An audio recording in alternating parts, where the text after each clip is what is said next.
Bonjour à tous et on se retrouve pour un tout nouveau let's play, cette fois consacré à Atom Zombie Smasher. Donc c'est un jeu de stratégie sorti l'année dernière, un jeu indépendant, qui surfe un petit peu sur la mode zombie qui nous frappe un petit peu ces derniers temps. Ça va être un jeu de stratégie que je vais tâcher de vous présenter un petit peu à la manière de ce que j'ai fait pour Civilization 4 Colonisation, Heroes 3 ou Project Zomboid. Je vais vous expliquer un petit peu comment fonctionne ce jeu, quels sont les tenants, les aboutissants, et puis on terminera une petite partie ensemble. Comme ça, vu que le jeu est uniquement en anglais, je vais bien tout vous détailler, comme ça si le jeu vous intéresse, vous pourrez vous le procurer sans souci, même si vous n'êtes pas du tout à l'aise avec l'anglais.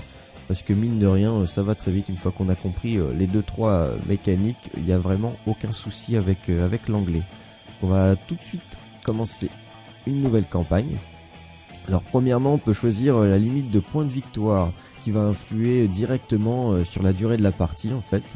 Donc c'est déjà indiqué pour une partie courte 2000 points de victoire, normal 6000, etc. J'ai peur que 6000 soit un petit peu long.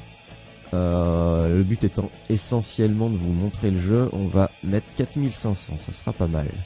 Ensuite on peut appliquer tout un tas de modifications à la partie qui va remoduler je dirais la partie histoire de renouveler le jeu.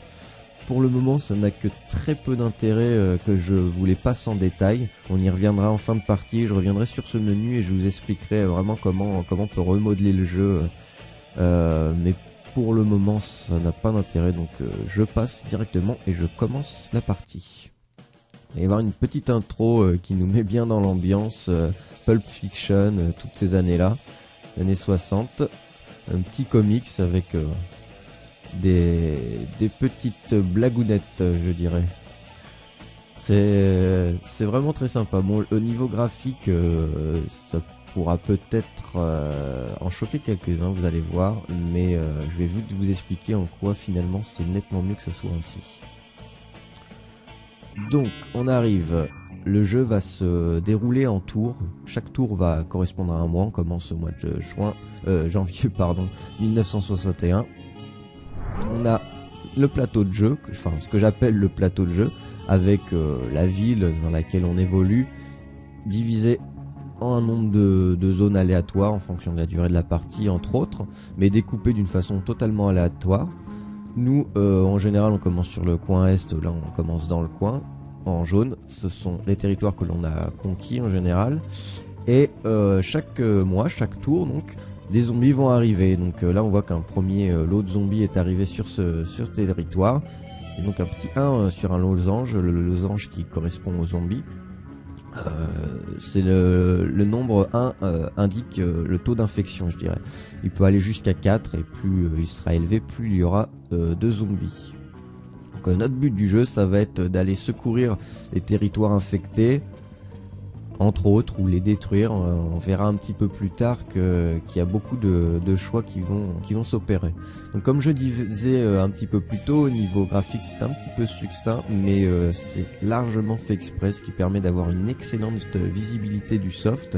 On le verra encore un peu plus dans les phases de jeu d'action. On va tout de suite voir ça d'ailleurs. Donc après la phase d'infection, on choisit dans quel territoire on veut agir. Au début, on n'a pas le choix, c'est un petit peu tutoriel au début. Mais après, on aura un grand nombre de choix. Donc là, pour le moment, il y a toutes les aides, les machins. Je vais les désactiver, on s'en fiche, je suis là pour ça.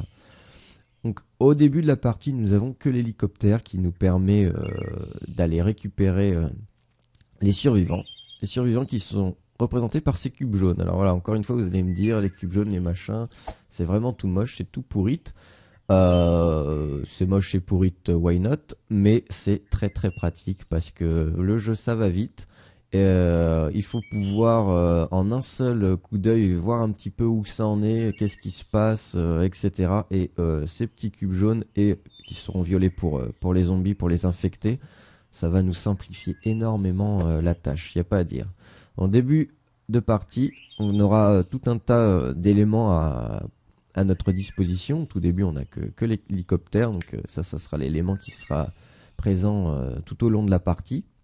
qui nous permet justement de sauver les survivants. C'est ce qui d'ailleurs va décider si on remporte ou pas la région. Donc au tout début, on décide de l'endroit où il va être placé. On peut voir qu'il y avait un petit rayon d'action. En fait, il va arriver, il va donner un petit coup de sifflet, hein, ce que j'appelle un petit coup de sifflet, vous allez voir. Et toutes les personnes dans ce rayon d'action, même un petit peu au-delà d'ailleurs, vont se regrouper vers le point H où l'hélicoptère va arriver. Mais ça, vous allez tout de suite comprendre. On commence la partie. Une fois commencé, ça va être du temps réel. On va pouvoir augmenter ou diminuer la vitesse de jeu, mais on va jamais pouvoir aller... Voilà, on est minimum, c'est 10%. Donc c'est pas en pause, c'est très lent, mais c'est pas en pause. Donc, on a vu, l'hélicoptère est arrivé, a donné un petit coup de sifflet, il arrive. Ça attire les gens, mais en ce moment, il y a quand même les zombies qui arrivent. Donc je remets un petit peu plus de speed. 80, c'est pas mal. 100%, c'est quand même un petit peu long. Et on va voir qu'à chaque fois qu'un zombie arrive sur un être humain, bam, il l'infecte et ça va aller de plus en plus vite. Après, c'est du temps réel. Je vais pouvoir modifier le point d'arrivée de mon hélicoptère. Donc là par exemple, là je l'ai modifié un peu là, parce que si je l'avais mis ici en plein milieu des zombies, ça n'aurait que peu d'intérêt. Mais je me suis fait un petit peu niquer la gueule, comme on dirait. Je l'ai pas mis au bon endroit du tout. Mais soit. L'idée au départ, on n'a que cet hélicoptère. Il va falloir tenter de sauver le plus de monde possible. On va l'envoyer ici. Je sais pas si c'est une bonne idée. Let's go, si c'est bon. Il va falloir... Ouais, ils sont un petit peu stupides parfois les humains. On les sent un petit peu paniqués. Du coup ils font des réactions totalement inconscientes. De toute façon il ne reste plus que lui. Je crois pas qu'on arrivera à le sauver. Non. Ça va être terminé. Voilà.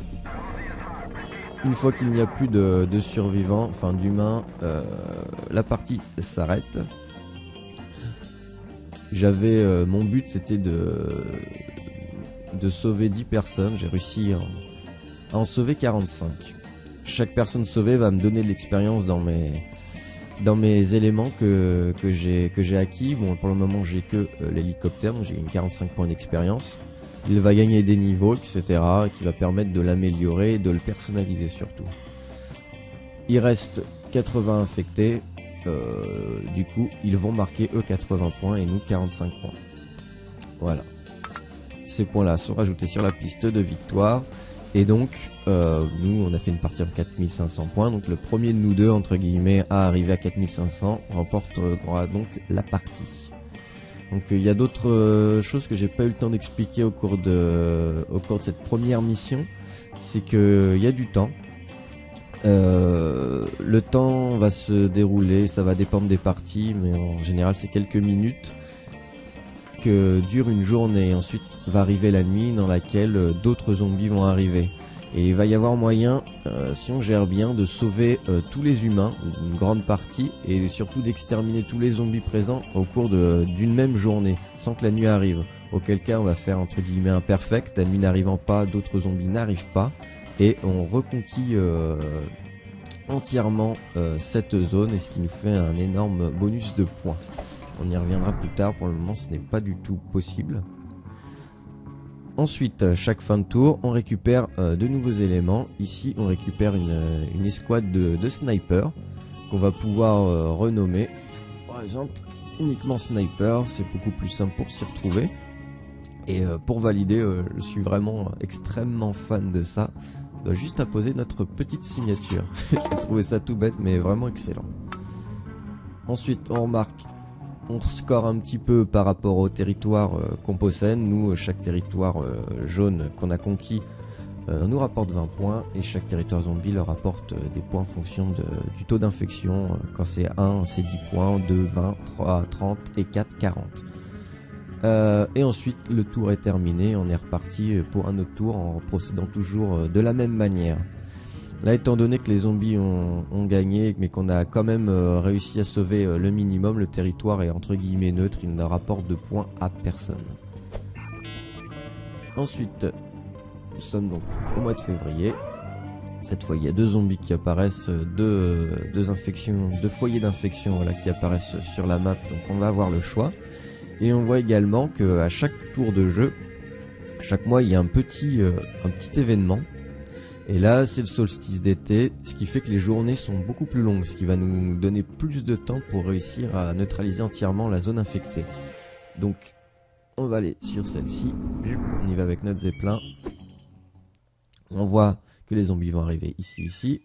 Et cette fois par contre on a notre sniper qui va nous permettre d'aller tuer quelques zombies. Donc il va falloir le placer d'une manière judicieuse. En fait on les place sur un des toits présents sur la carte. Et ensuite il y a son rayon d'action qu'on voit en blanc transparent là qui clignote. Et voilà, donc après on pourra revenir. Je pourrais...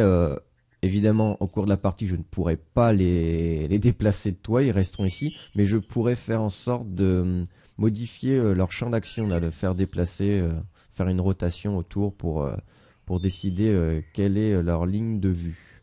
Et ensuite, notre hélicoptère qu'on va faire apparaître par là, tenter de faire rapatrier toutes les personnes qui sont ici. Et c'est parti. Par contre, je vois pas. Normalement, il y a un timer en haut, mais vu que j'ai changé de résolution pour que ça soit en 720p, je crois qu'on ne le voit pas. Normalement, il y a le timer au-dessus. Je vérifie un petit peu plus tard. Donc là, on voit là, nos snipers qui. Voilà. Qui me filent un coup de main. Mais c'est pas très bon ce que j'ai fait. Bon, on va amener l'hélicoptère plutôt par là. Le sniper, on va pouvoir le faire changer de position. Par contre, ça prend du temps. Pendant qu'il change de position, il ne tire plus. Mais bon, ça va nous permettre de couvrir un petit peu nos arrières. Mais là, notre mission, on n'a pas assuré des masses. Il y avait largement moyen d'assurer mieux, mais tant pis.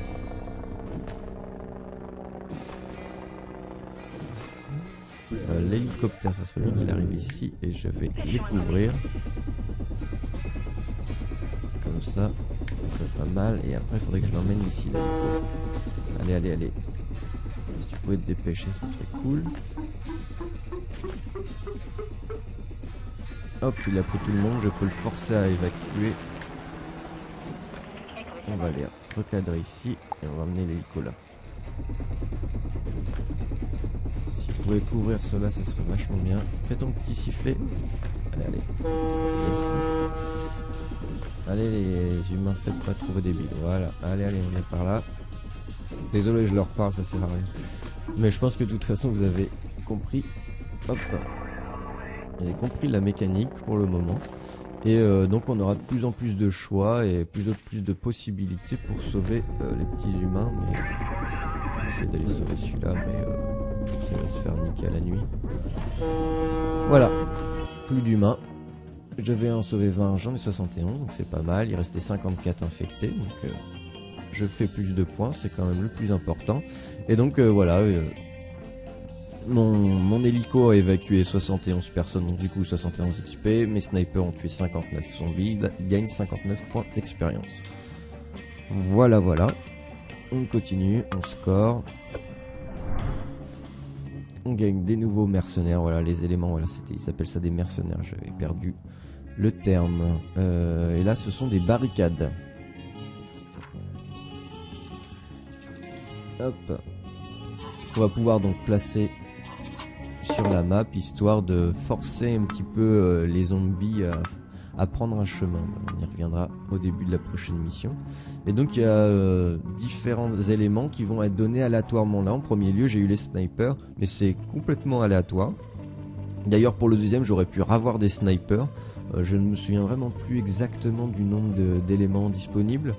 Mais quoi qu'il en soit, chaque partie c'est différent, donc ça permet de devoir revoir ses stratégies et ça module également la difficulté, parce que si par exemple, imaginons que j'avais chopé barricade, c'est pas non plus impossible, on est bien d'accord, mais ça nous oblige à revoir une stratégie où va falloir limiter les mouvements des zombies au maximum et réussir à sauver le plus de personnes, tandis que si on chope par exemple des snipers ou d'autres des brigades d'infanterie ou autres, on va plus être dans une démarche offensive et c'est un autre type de jeu, donc c'est assez sympathique. Alors, l'événement, les zombies sont plus lents. Donc voilà, il y a tout un tas d'événements encore une fois qui permettent d'agrémenter les tours. Ah ouais là, donc on n'a pas de chance. Les 2 zombies sont arrivés, encore une fois c'est aléatoire, sur la même zone, ce qui en fait une zone de niveau 2. Donc comme on peut le voir tout en bas, la récompense 2,5 fois, ça veut dire que si je sauve 50 personnes, j'aurai 50 fois 2,5, 2 points. Ça peut augmenter donc mes points de victoire, mais malheureusement, au lieu d'avoir 1 ou 2 entrées d'arrivée de zombies, il y en aura 4. Donc il va y avoir beaucoup plus de zombies, il y a beaucoup plus de monde aussi, donc beaucoup plus de monde potentiellement infecté par les zombies qui vont arriver. Ce qui fait donc encore potentiellement beaucoup plus de points à l'arrivée pour les zombies que pour moi, malgré mon x2,5 là. Donc pour le moment là on est un petit peu léger, on a que des snipers, que des barricades. Pardon. On va pas s'y frotter, ça semble pas possible pour le moment. Hop. Alors il pleut, c'est pour ça que les zombies sont ralentis. Là j'ai 3 arrivées. Alors il va falloir la jouer fine. Les barricades, j'en ai que 2. Alors, je peux pas... imaginons que j'en mette une là. Je vais pas pouvoir en mettre une autre là. Parce que sinon, les zombies ils restent ici et je les bloque complètement. Ça, c'est impossible. Alors, ça serait de l'anti-jeu, ça serait vraiment dommage. Mais, par exemple, on peut les forcer. Là, je vais mettre une barricade ici et une barricade là. Ce qui fait que, pour le moment, j'en ai que 2, mais ça aussi, ça va gagner des niveaux. Je sais qu'ils vont arriver forcément par là, ce qui fait que les snipers, je vais pouvoir les mettre ici. Je sais que les zombies vont arriver par là. Et là, ça aurait été bien que j'ai une 3e barricade en fait ici, ce qui me fait que j'aurai ces 2 avenues, donc je serai certain que l'arrivée des zombies se fera par ces 2 avenues, ce qui fait que ça laisse quand même pas mal de temps à mes snipers de les décimer. Mais là, c'est pas possible. Alors, on va envoyer notre hélico ici et down. On y va.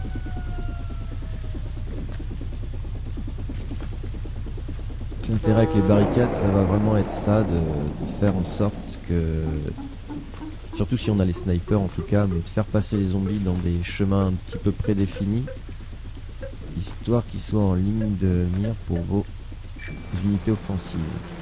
On va reculer un petit peu l'hélico pour le prochain coup. Allez, allez. Hélico, hélico. Bring. Ou pas. Allez, voilà. Donc là, on est pas mal. On a réussi à vraiment décimer. D'autant qu'ils sont lents. Donc c'est tout à notre avantage. Yes. Allez, allez. Les snipers, on continue. On laisse notre hélico là, on est bien tranquille, il est bien couvert. Là on va se faire pas mal de points. Je sais pas, ça va être compliqué. On aurait presque réussi à tuer tous les zombies là. Alors, on n'a pas eu le temps, la nuit va arriver. On aurait eu quelques secondes de plus, là on aurait eu le solstice d'été.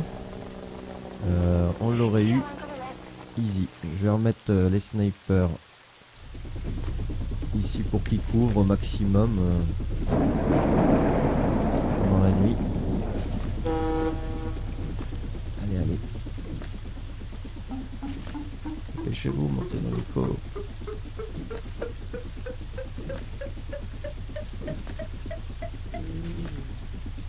Il n'y a plus personne, c'est bon. Voilà. On a sauvé pas mal. Effectivement, on en a sauvé pas mal. 108. Il nous en restait pas beaucoup. Ok, du coup, notre hélico passe un niveau. On va avoir 2 choix d'upgrade. Le temps d'arrivée qui est diminué ou le temps de chargement de l'hélico qui est diminué. Moi, je préfère diminuer le temps d'arrivée. Donc à chaque fois qu'il va revenir, il va mettre un petit peu moins de temps. Donc pour le moment, c'est que 0,4 secondes. Mais quand on voit que l'hélico arrive 5-6 fois, donc multiplié par 5 ou 6, c'est déjà intéressant. Et puis on va encore diminuer. Donc ça va être de plus en plus intéressant. Alors, du coup on a gagné une petite médaille en or, c'est cool. 108 points, là ça nous fait une bonne petite avance. Qu'allons-nous gagner? Ah, ça ce sont les appâts. plus ça de la viande. Hop. Bim. 20 points et 20 points également, ouais, c'est bien ça. Je ne m'étais pas trompé lors de l'explication. Et voici, nouveau tour. Alors on va également débloquer ce qu'ils appellent des petites vignettes, là, des petits éléments de comics avec des petites blagues au cours de la partie. Je voulais pas, je les ai pas encore toutes débloquées. Hop, encore ils arrivent. Et voilà, donc on a fait quelques tours. On va s'arrêter là pour aujourd'hui, c'est déjà pas mal. Je vous ai montré un petit peu comment ça se passe Atom Zombie Smasher. J'espère que cette nouvelle série vous plaît. Et on se donne rendez-vous très bientôt pour la suite de ce let's play. A bientôt.